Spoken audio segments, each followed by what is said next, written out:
up, everybody? Hashtag Brothers of Baseball Show. Big Game Christian Sports Network. Willie Epstein Jr., man, holding it down. Phil Collins, one of my favorite cuts of all time because it is another day in paradise. Thank you guys out there for checking us out on YouTube Live as well as Twitter. This will be going to our all new Roku channel here in just a minute after the show, just in case you missed it in the first segment. Man, how much respect can you have, or do you have, or should you have for one Dusty Baker, Johnny Dusty Baker, the all-time leading African-American candidate or manager in wins with over 2,000. Hopefully that inspires others to get out there and follow in those same footsteps as Phil continues to play in the background, man. Thank you guys out there once again. This show will be airing, well, of course, on the 12s and 6s, 1s and 7s on the BGC Sports Network beginning on the next business day. All right, man, we got a lot of bills to take care of, so let's go ahead and do that right now. To the dopest engineer on the planet, Big Dave. Thank you for throwing that Phil Collins in there for me, for your boy, man. Actually, let's go ahead and tell you who this second segment is being brought to you by. It is being brought to you by us. Who is us? We is us. Well, who is we?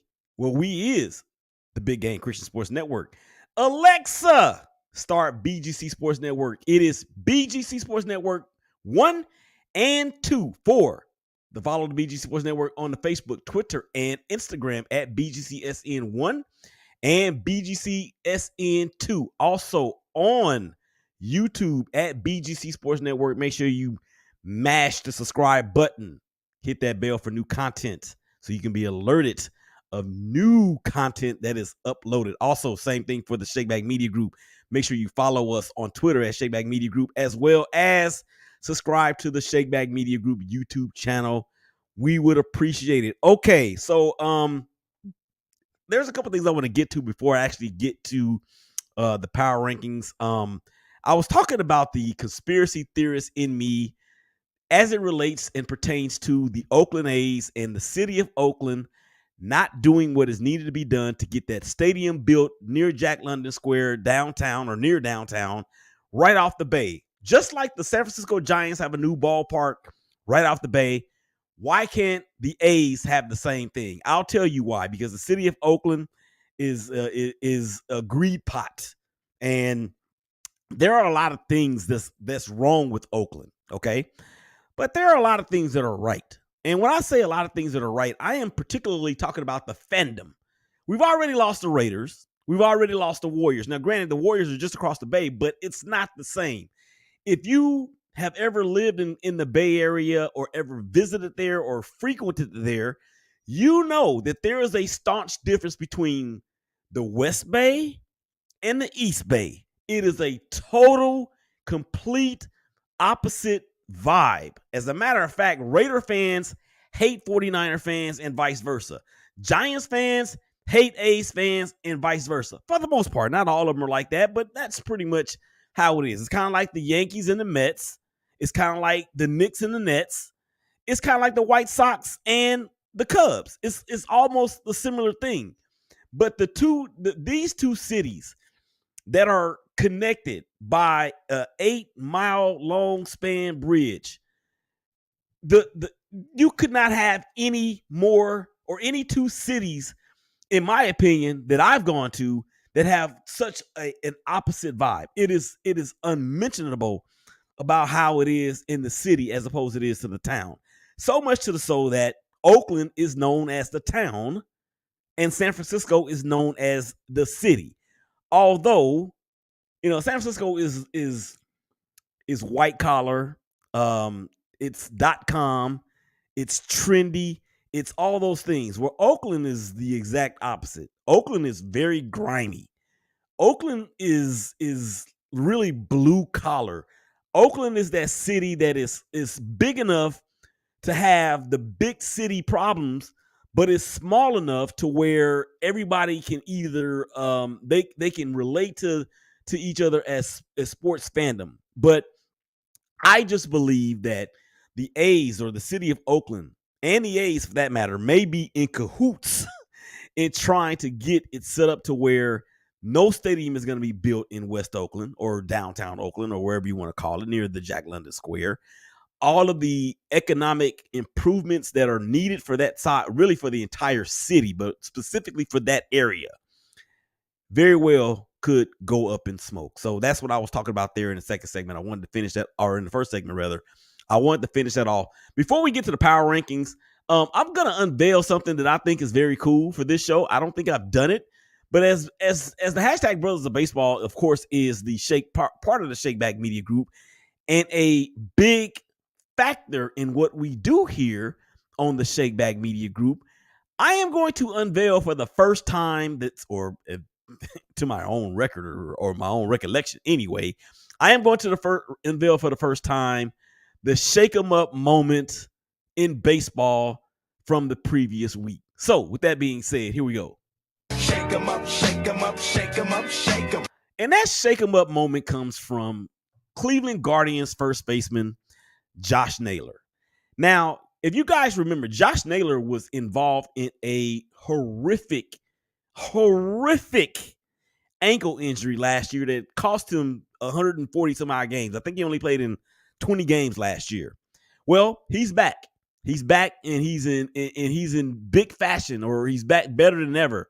I was just on with Rachel Hill, Her in the Huddle. I am the he part of the Her in the Huddle. But we were just talking about that on Tuesday, about how Josh has come such a long way. And if you guys know me out there, the whole reason why the Shake Back Media Group was even created was for stories like this. It's a Shake Back story. But Josh Naylor against Chicago White Sox on Monday. It was pretty much a pitcher's duel all the way up until about the 7th inning. Okay. Actually, to the 8th inning. Okay, so the White Sox put one on the board in the bottom of the 7th, and then the Guardians come back in the top of the 8th and put one on the board, only to be followed by the White Sox, who put up 3 in the bottom of the 8th. But then Josh Naylor goes bananas. He hits a grand slam, okay, in the top of the 9th, and the game is actually tied going into extras. Okay. So then Josh Naylor, after 10 innings, the score is tied 9-9, or 8-8 rather, or 9-9. It's tied at 9-9. So Josh Naylor comes up in the 11th, top of the 11th, and hits a 3-run shot. So he has 8 RBIs basically in this game, 7 RBIs after the 8th inning. I think he's like the first player in the history of civilization to do that. For sure, the first player in Indians / Guardians franchise history to do that. But here's my thing. Why in the world would the Chicago White Sox contemplate on, quote unquote, getting back at Naylor for his emotional, I guess for the lack of a better term, tirade, outbreak, bust out, whatever you want to call it, outburst? You got to understand where this dude is coming from. Again, the injury that he sustained, he didn't even think he was going to be able to play baseball again. As a matter of fact, if you are a fan of football and you remember the Dallas Cowboys quarterback, Dak Prescott, in the injury that he sustained against the New York Giants back in week 4 or 5, whatever it was in the 2020 season, it was an injury eerily similar to that. So fast forward to this past Monday night, and Josh Naylor, who is a very good player, and I am a very big fan of his anyway, too, before this old thing went down. He was instrumental in helping the then Indians get to the World Series, all that. But why in the world would the Chicago White Sox contemplate retaliation when the reason why they lost this game was because of errors by Tim Anderson? They had 4 errors on the game. They left 28 men on base. Why are you want to retaliate against Naylor? Dude, this is baseball. This is a game. This is a sport. And baseball, Major League Baseball, let me tell you something right now. This is one of the reasons why the sport is going to fall to being the 5th major sports watched, however you want to term it, in North America. You have the NFL, you have the NBA, you have soccer, which is coming along quickly. You have the National Hockey League, and then it's going to wind up being baseball in 5th place. So if you don't want this to happen, clean up these so-called policing efforts by the players when it comes to a player showing emotion such as this. We only know what we see from Josh Naylor. We saw what happened with him last year, but we don't know what happened during his rehab. We don't know the setbacks that he had to shake back from. We don't know any of that. So when this dude comes up in a pivotal point, two pivotal points in the game, and does what he did, and you're upset because he has this outburst of emotion, that's your fault. The best way to get back at them is to get them out. And if you can't get them out, dude, that's your bad. If you can't stop making errors on the diamond, Tim Anderson by one of the best, not only shortstops, but players, not just in the American League, but in the entire major league ranks. If you can't stop making critical errors at pivotal points of the game, that's your bad. If your hitters come up to the plate with an opportunity to with runners on base and they leave 28 of them out there, dude, that's your bad. So I am saying this, Josh Naylor, thank you for providing for us this. Shake 'em up, shake 'em up, shake 'em up, shake 'em. Method, shake 'em up, shake 'em up action of the week. All right, man. I'm running behind in the show, so bear with me. We got about 5 minutes left to go. Actually, about 6 minutes left to go in the second segment. I haven't even gotten to the power rankings yet, so we're gonna do that here. As you well know by now, if you've been listening to the show for any amount of time, that we do this on a weekly basis. Last week was the first week that we actually did it. We wanted to let all the teams get acclimated and have some I guess some bodies of work to judge by. So we now have had enough of that. So without any further ado, Big Day, hit the music. All right, power rankings. Again, top 7 in the National League, top 7 in the American League. Just a bit outside for both leagues, and then we're going to do the top 14 teams in Major League Baseball. So here we go. Number 7 in the American League, the aforementioned Cleveland Guardians. The Cleveland Guardians might actually have the Toronto Blue Jays at number 6 because the Blue Jays have fallen down a little bit lately. And as a matter of fact, the Guardians just took, I think it was 2 out of 3 from the Blue Jays. I believe it was at Rogers Center as well. So I had the Cleveland Guardians at number 7. I have the Toronto Blue Jays at number 6. Speaking of Tampa, I've got the Tampa Bay Rays at number 5. Number 4, those Minnesota Twins, even though Carlos Correa went on the 10-day IL on Tuesday with a finger issue, Byron Buxton is the MVP of the American League to this point, in my humble opinion.